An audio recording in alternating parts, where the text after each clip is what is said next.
I want to get to one last subject, and that was the other part of the president's message this week, the phony scandals. And we heard it from the president. We heard it a little bit more subtly from Jack Lew.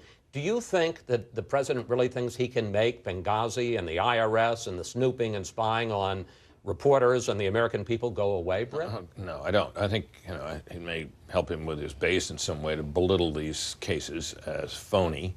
A lot of his supporters on the left and on the journalistic left believe that about them. But I think so many people in the public are head up about these things, and I don't think it makes them go away at all. And in the end, the effect of them will turn on what is ultimately discovered about each and all of them. Yeah, let me ask you about that, Amy, because clearly, I mean, it was a steady drumbeat. The talking point was out there. We heard it from Jay Carney before the president's speech. We heard it from the president repeatedly. We heard it from Jack Lew. Phony scandals. Smart political move?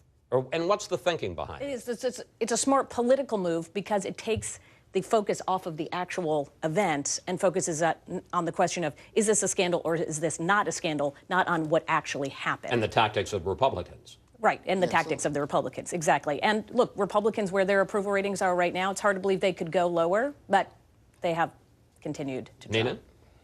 I agree. I think it's that it does stick. It's one of those things that is it sticks for the president. The question that's going to be interesting is whether these scandals have any legs in the midterm elections. Well, I think it does stick because balloons, balloons are real, but if you fill them with hot air and pop them, they're gone.